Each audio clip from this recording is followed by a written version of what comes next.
How does a day in your life look like right now as a PM at Microsoft?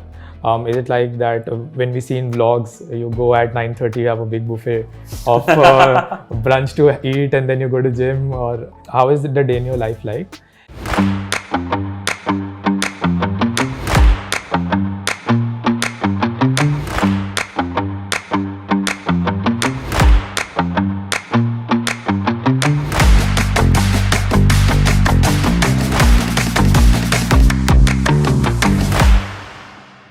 So, two questions for you. So, how does a day in your life look like right now as a PM at Microsoft? Is it like that when we see in vlogs, you go at 9:30, you have a big buffet of brunch to eat, and then you go to gym? Or how is the day in your life like? And what are some core skills you picked up from MBA? Because you did a general MBA, if I'm not wrong, from IIM Calcutta, right?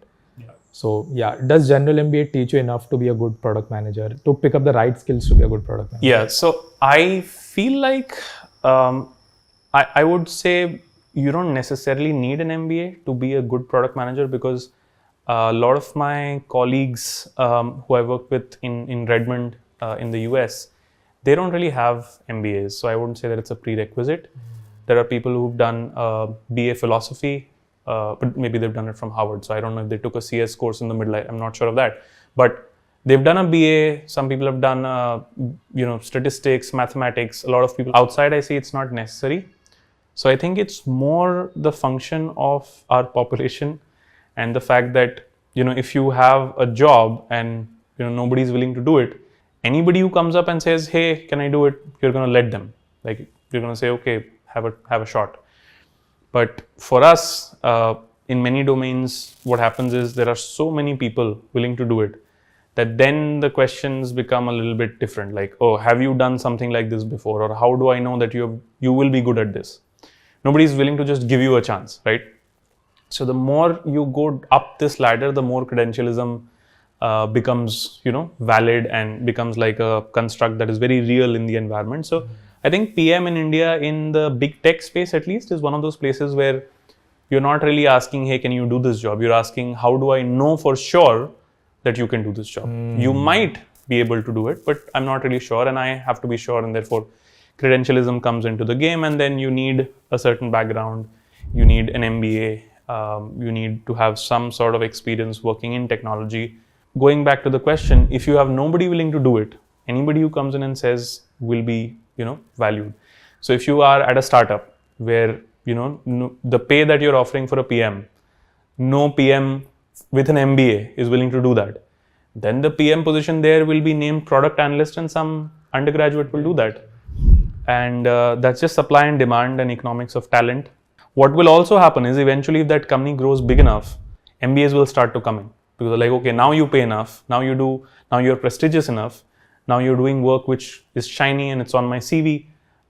In fact, the sort of places where people do break in later, you might see that someone there is not an MBA, right? They don't have an MBA, but they're maybe a vice president of product or they're a principal product manager, because they came early. They came when it was uncool, they came when it was underpaid, and then they rose through the ranks. So I feel like that's a different perspective and a different way to break into PM. And another place where you don't have to have this path is within big tech companies. If you're an engineer, there are often a lot of places where you can say, hey, you know what, I want to be a PM. Microsoft is one such place, for example. You can say, hey, I've done a lot of this engineering thing, I'm bored, I think I'd be a great PM, I'm learning from this person, I want to shadow them. You can have a conversation with your manager and you can say, can I, transition to PM? And if there is a spot, and if you're good enough, if the team is of that nature where they can take a technical PM, they don't have to be a very business focused PM, or they don't really need to know a lot of whatever an MBA would know, they can just help you. And I've seen that happen. Some of the teams that I worked in, there have been people who've transitioned from engineering to PM within Microsoft. And I think that's a great option. People at big tech companies also have, which is a more conventional, let's say. It's not as unconventional as going to a startup, being low paid and being an accident of fate. Right. This can be more targeted and this can be more engineered. So there is that. I feel like depending on where you want to go, an MBA may or may not be necessary, because what is your daily driver as a PM, what your schedule looks like and what the things you do look like, they often don't have a direct correlation to what you're taught in the MBA. Like, It's not necessary that you're using macroeconomics or you're using, say, PVC ideas in Microsoft. Like, you don't need them. But what does happen is the sort of crowd that gets into a B school, they're probably really good at talking to people. They're probably really good at balancing a lot of different ideas. They're probably good under pressure. So these things happen to be really good proxies for what will make a good PM. And when you add to that someone with a tech background, that adds another proxy, which is a very strong proxy. If you don't have an understanding of technology at all, you will probably struggle to have the same vocabulary as your engineers and other people in the company.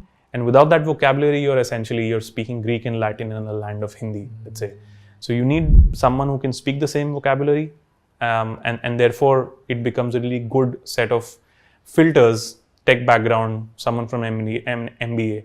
And that MBA is really a proxy for a lot of other things which are unsaid. You could have them without an MBA, but it's a surer thing. If you're from a top MBA, you probably have these things down pat, and it's easier for the recruiter to say, hey, this guy is a good hire. I don't want to hire somebody who can get me fired. Yeah. Day to day, I think it really depends on what team you're in.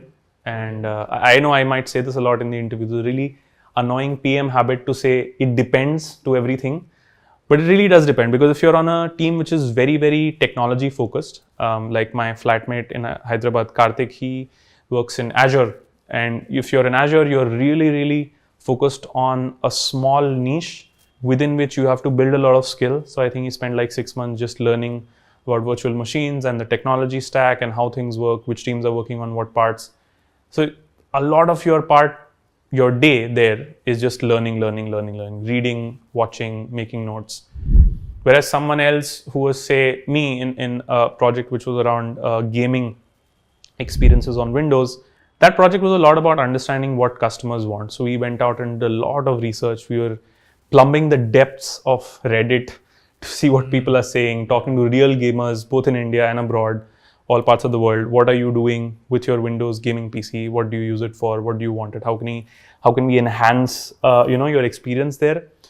So during that phase, it was a lot of customer conversations, a lot of whiteboarding with designers, thinking up ideas, talking to engineers, seeing what's possible. If I compare a product manager to a consultant, what would you say the similarities and differences in the roles and responsibilities that they handle? Is it safe to say that PMs work on long-term projects and consultants, they work on stints?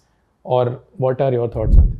Yeah, I think that's fair, because you might think that a PM is sort of an internal consultant, if you want to look at it that way. And longer term projects, yes, because their remuneration, their growth, etc. is tied to how they perform. And how they perform, if there is an internal track record within the company, it probably matters more that they perform well in the longer term rather than the short term. Whereas a consultant, they care maybe more about what their partner thinks than what the client thinks, because the outcomes of the client don't impinge as much on the partner as they would internally. Like, if my manager, not my manager, let's say my VP really cares about something and I do that for them, it succeeds and fails and they see it either way. Whereas for a consultant, if the project is done, if they have a high rating, whether the recommendation really pans out in the real world, not really something that ties back to what their boss thinks of them. Whereas for a PM, that would be really matter how my boss thinks of me. If it's a big success, they'll think well of me. If it's not, they'll think, okay, he did his best, but maybe something went wrong. Whereas for a consultant, I think it's a little bit higher level, because management consulting is different, implementation consulting is different. So if you're talking about a management consultant, they probably leave it at a higher level and then someone else figures out the implementation. And maybe that's also why it's interesting. Like, you look at a slightly higher level of a thing and you generalize and you abstract and then leave it to other people to figure it out. For an implementation consultant, maybe it's closer role to a product manager, because if you're, say, working with PwC to implement something, there is someone there who has a role maybe called product owner, and they're figuring out requirements and they're doing some things. So their role is also similar, but their incentives are different. Their incentives to make the client happy, and maybe the client being happy is dependent on some things, but not necessarily on the product being great. And they're working for the client and not the customer. Whereas in a product company, you have to at some point care about the customer, because if they don't care about your product, then long term you lose out. Whereas if you're an implementation consultant, you do the thing for 1 year, 2 years, and probably then you're off. Then it's a company responsibility, right? If we look at this as a long-term career, what is the career growth like in product management? And eventually, let's just say after a lucrative career, what can be some good exit opportunities that people you have seen take? So people have all sorts of outcomes from PM. I think one of the most common outcomes is you become an entrepreneur.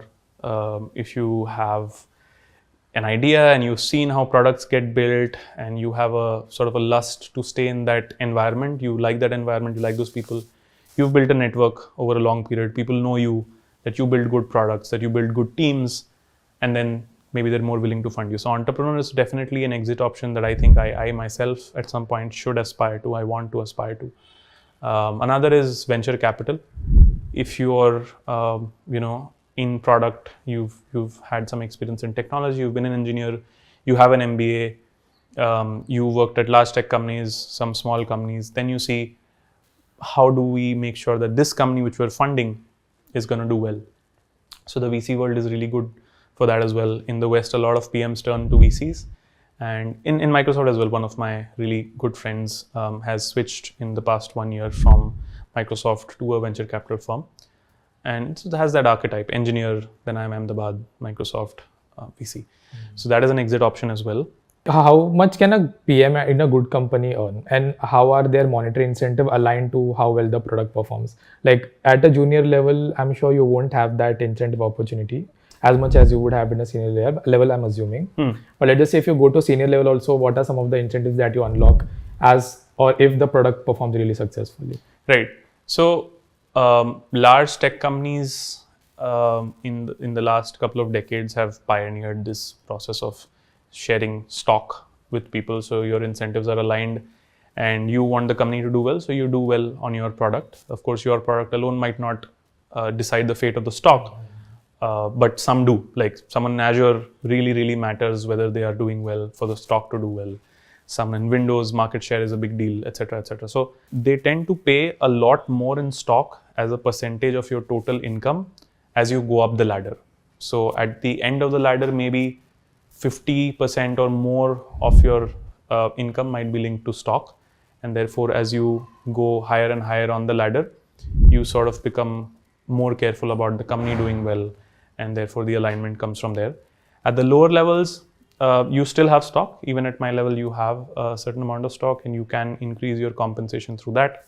What happens is it sort of varies between different companies. So at large tech companies, you have stock. At very early stage startups, you also have stock, but that stock might not be worth a lot because it's just paper money at that point. Unless you get a secondary exit or someone buys them out, you will not have an outcome. But we've seen the evolution of this sort of compensation even in India. For example, Flipkart, a great company, has done a lot of secondary exits for its employees at regular intervals. I think every 1.5 years, they've had a secondary exit since the sale to Walmart. So they continue to do that.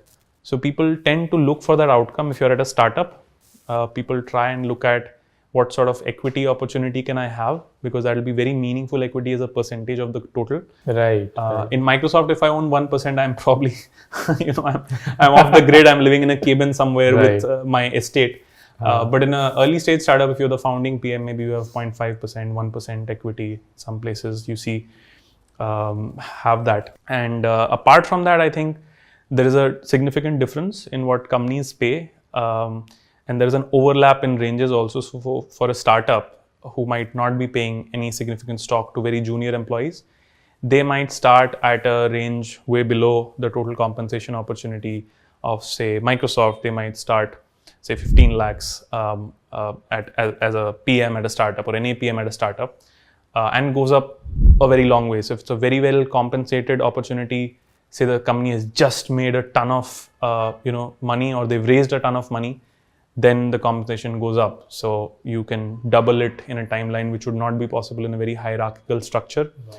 Because going from APM to PM, if you're a really good PM, if you really matter to the company at a startup, you could double it or you could treble it in, say, 4 or 5 years. But at a large tech company, the compensation growth happens more at promotions rather than other places, because promotions unlock both the growth in your stock range as well as your base hikes are more at promos than at annual raises. Say Microsoft PM2 may be earning the same thing which a senior PM would be earning at a startup, because they don't have the compensation in stock, and they might not be having as much leeway in compensation either. So say a PM2 could be earning 50 lakhs, 40 lakhs, 60 lakhs. It's a very big range.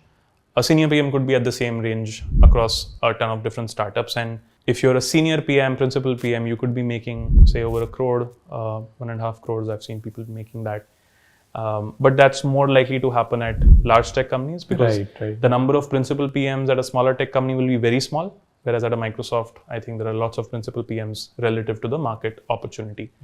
So you have those, and at that level, I think maybe more than half of your money you're making from stock, and therefore people tend to think of it in those terms at that range when they're skipping to startups, because no startup is paying that much money in cash.